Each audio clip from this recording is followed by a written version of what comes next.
Good evening and salutations, my B&B fans. Brooke, I think she's finally starting to lose her ever-loving mind.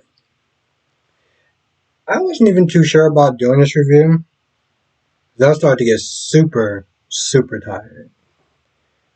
But the, I'm just gonna be honest, the level of fuckery that is coming out of this woman's mouth is just absolute, like, once again, she sat there and she put Ridge on the spot. And she was like, if Steffi decided to cut her line, would you have supported that? And before he even was able to answer that, he was like, listen, I stick to business. But he didn't give her a definite answer because Taylor cut in. And Taylor was like, yo, listen, she's a businesswoman. And one of the things that she said was absolutely correct. She was like, it's not your job to sit there and question. It's not your job. It's not your job to sit there and question Steffi. Oh, what is she? Hold on. Yeah, she was like, this is not your place to sit there and question her decision. I was like, you know what? Taylor got a point. Taylor has a point. And Brooke had a counterpoint. Brooke is like, your ass don't even work here. So, I'm sorry. Why am I listening to you? And I was like, okay, touche. But again, she still has a point. Um, it's not your place to be doing that. And then she comes out of her mouth talking about, well, Stephanie needs to start respecting Hope. And I'm like, wait, you think they're telling me that the chick that sat there and kissed this woman's husband, she needs to start respecting her? Why? Like, I sat there, was like, okay, all right, Brooke, we're starting to sink to a new low here. I know you want to sit there and protect your little girl, but you're doing way too much. And she's talking about, oh, well, at some point we have to start moving on and kind of just, letting it go. No, we don't. No, the hell we don't. And that's exactly what Stephanie was saying. Stephanie was like, yo, listen, you look at him the wrong way. Your line is done. Your career, done zone. And she starts being like, oh, well, you don't have to do this and, you don't have to threaten me. I was like, bro, let me tell you something. The fact that it's at this point where she has to threaten your job, so this way you can show her a level of respect and not do something like that is insane. The fact that she has to take this drastic level with you shows how much of a problem that you are causing. You are trying to wreck her home. And you want to sit there and start talking about, oh, like you're complaining, like how dare you sit there and place this condition on me? No, bro. How about the fact that you got her to the point where she actually had to do that? Like, this is insane. And then Brooke walks in there, and Brooke is like, oh, at some point you're going to have to sit there and let this go. I was like, no, you don't. No, she doesn't. And let's be very clear. You wouldn't let it go if that happened to you. So I don't understand why you sit there trying to spout off suggestions and ideas and all this stuff that you wouldn't follow yourself. But you want her to follow it. Yeah. Okay. I don't see that happening. Um, Now, they start talking. Hold on. Oh, that's what it was. So Stephanie goes back to talk to Taylor and Ridge and tells them the condition that she placed on Hope, and they support it. Which is, on one hand, I understood why they both was like, we support this because you got to defend your marriage. This chick is practically trying to wreck your home, and you had to put your foot down. On the other hand, I'm kind of just like, is this like a professional thing that like she can sit there and do?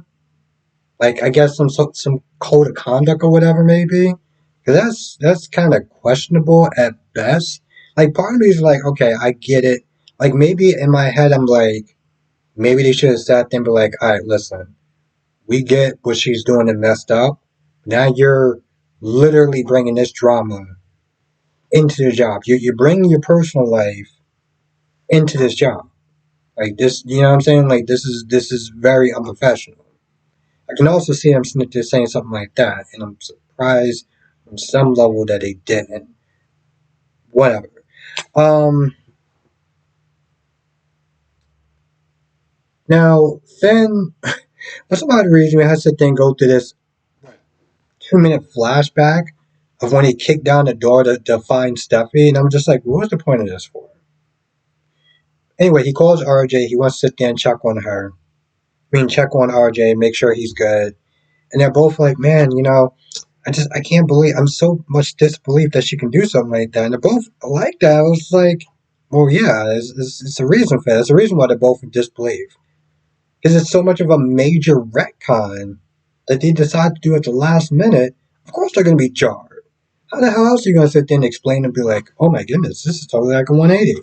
It's like, I gotta imagine that, well, to be fair, she they didn't really spend a lot of time together, Ben and Luna. So I guess in a way, maybe he didn't really know his cousin as much as he thought he did. But like that personality shift was just like, damn, she was a really good actress. But it's still like they're just like in shock. And right now he just like is saying, well, I'm just gonna concentrate on family and everything. And like, yeah, that sounds good, but I mean, let's be honest. Um, Not that they're saying this for every man, but no man is an island. Okay, no man is an island.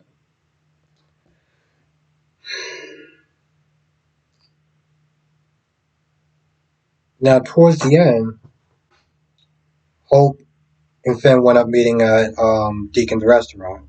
He did sit there and call to make sure that Sheila wasn't working, so he wouldn't get in trouble by his wife, because that's pretty much where his marriage is at. Not getting in trouble by his wife like that's his mom, but whatever. Hope tells Finn that maybe it's a good idea that we don't see each other. And Finn starts sitting there like, yeah, because he did kiss me. Like, what was that about? Was he sitting there trying to lash out at my wife? Like, what was that about? She was like, maybe, I don't know. Anyway, I still care about you and everything. But, Finn is sitting there being nice, and he's all like, you're two amazing women. You should be coming together and celebrating that, as opposed to just bumping heads all the time. Like, he wants them to sit there and kind of, you know, piece this ish out. Their families are too connected. Their daughters are half siblings in a sense. So yeah, well, yeah, they're half siblings. So it's like it would be good for the kids to do that. Also Hayes is is a half a sibling of Beth, right? So like just for more harmony, I can see why he wants it to be some peaceful times. But you know, Steffi, I can't trust those damn Logans. Oh, and also Taylor starts trying to spout on some psychology BS talking about, well, Hope spent so long, like, trying not to be like her mom that eventually wound up happening. I see it all the time in patients. Like, oh, okay, cool. Yeah. hmm Yeah, no one gives two shits about your practice and your psychotherapy and all the other stuff. No one cares about that. The fact that she felt the need to shoehorn that in there was like, we get it. She's a therapist. Okay. Like I was just like, okay, sure, whatever. Um, I think that's pretty much about it. Anyway, I think that's pretty much the gist of the episode. I might have missed some stuff here or there. If I missed anything, write it in the comment section below. If you're watching this now, obviously I didn't do the live tonight, but I will be back doing another live stream tomorrow, 8 p.m. Eastern, 5 p.m. Pacific. We'll talk about all the shows, everything from this episode, because I can't get over some of the stuff that Brooke was sent their spot. And I was like, okay. And I would have definitely loved to talk about this in the stream, but by the time I got home, it's like everything was just off. Like, if I don't start doing a review at a certain time and start watching shows at a certain time, everything just kind of snowballs. Um, but that's why I like to try to do the full reviews because it's like, at least if I can't, because, my live stream, I just pretty much talk about the same things that I would put in the video anyway for the most part. It's just more of the interaction thing, but I still am generally talking about the same things more or less. So that's why I enjoy doing all four of the soaps. So at least if I don't get a chance to do a live stream, then I could at least give my thoughts on all the other soap operas. Anyway, I'm gonna go, but I want to thank you for watching, and hopefully I'll see you in the next video and live stream. And also thank you everyone for sharing the videos, because like the numbers have definitely been improving on the BNB and the YNR, which I'm like not in some of the other videos, but like maybe the videos behind those videos. I know this video is probably not going to do so well, but I still want to put it out there anyway. But I feel like a lot of that is because of people been sharing. So thank you.